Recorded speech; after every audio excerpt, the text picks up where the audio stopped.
Vision of the Future is a program produced in conjunction with the Nikkei newspaper, exploring the many issues facing Japan and the world. In 2025, our theme is Let's Make a Switch. We speak to top Japanese executives as we envision a brighter future together with our viewers.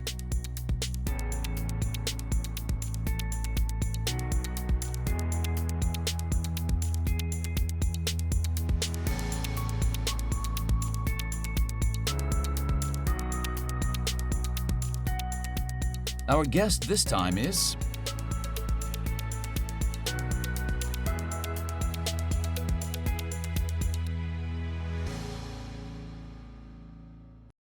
This time, you suggested the theme of when your everyday life faces a big shakeup. I imagine there are times in your life when things were shaken up. What supported you in those times? Rather than being supported, I feel it's ultimately up to me. I'm constantly thinking that it's my responsibility, and I think through things all the way, probably spending an entire day figuring out how to move forward. I may have even spent about 3 days thinking about things. I like writing, so I keep writing, thinking about what might happen if I did it this way or that way. I'm always thinking while I write. I see.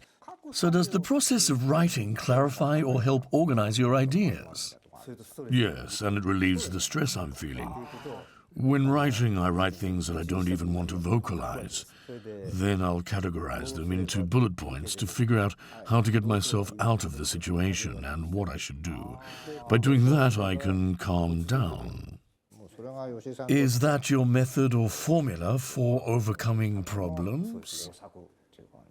Writing relieves stress for me. I write and write and write, and I look at what I wrote and ask myself, Yoshii, aren't you running away? Yoshii, are you okay with this?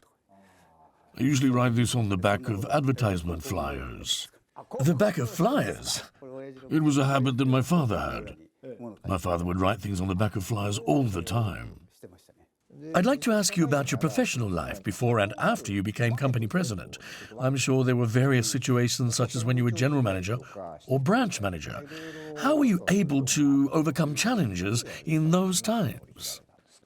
When you become a branch manager, you have to deal with various issues and problems that customers have. You need to take responsibility and stand in the shoes of the customer in making decisions. So I always try to learn from that. So you make decisions from the perspective of the customers? Exactly. I think about why a customer may be angry. How is what we're saying being communicated to the other side? For me, that's quite an important point. If the customer is making unreasonable demands, I always tell people in our company that we're going to fight for the engineers, that we're going to keep fighting, and we're not in the wrong. For our people who've been working hard and for them to be able to overcome pressing issues, it's essential for us to press our case and take on challenges. There were times like that for you? Yes. When you were appointed company president, especially in the first 3 years, I understand you faced constant challenges. In particular, the case in China was surprising even for me. What was your mindset at the time? At that time, I was first surprised that funds were stolen. I was utterly shocked by it. I immediately phoned the accountant in charge, and his voice was trembling. All he said was that he would retrieve the money. I'm thinking there's no way you'll be able to get the money back. If you tried, it could pose an even bigger danger for us. We can make that money again. But in the worst-case scenario, if my employees became distressed to a point of taking their own lives, that would be an even greater blow to me. So I spent the whole night thinking about it, about how to lighten the burden on them, what I should do to give them some relief. After thinking hard, I decided to publicize it the following day. Once it was made public, the ball is back in my court, at the very least. All of the media attention also focuses on me. In other words, you assume all of the responsibility for the situation. I alone want to take it on. If 2 or 3 people are involved, the response becomes inconsistent.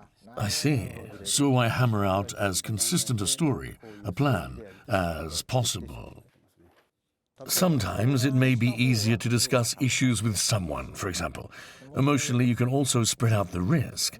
But if you decide on your own, then all the responsibility falls on you. Most people don't think through things to that extent. When I asked what should be done, there was no counter-proposal, only opposition.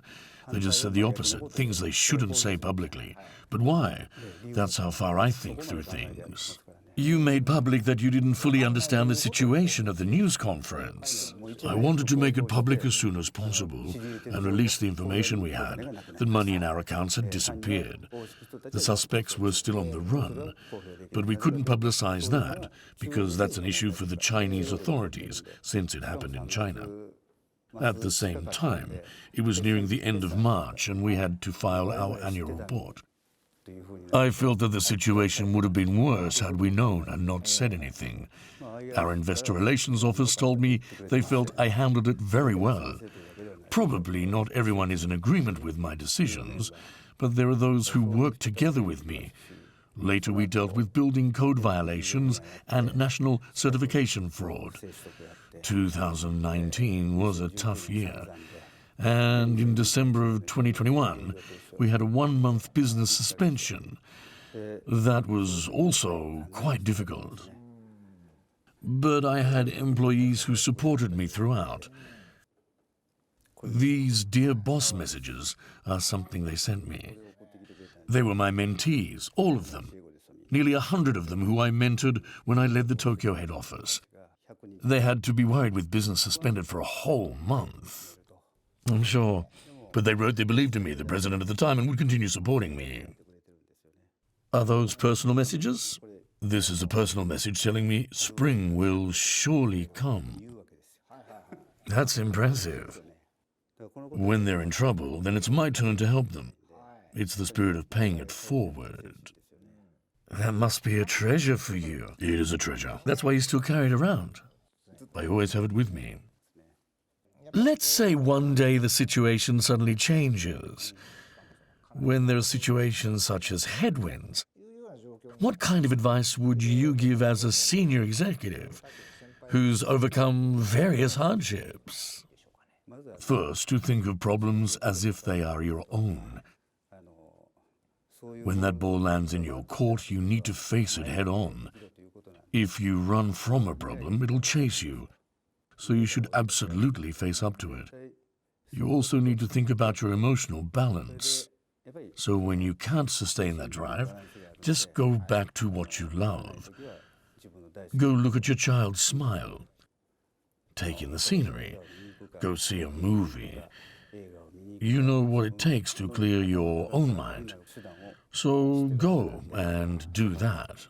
When I hear the phrase daily life being shaken up, I imagine many people would have a negative impression, but listening to you, you seem to have turned those situations into an opportunity instead.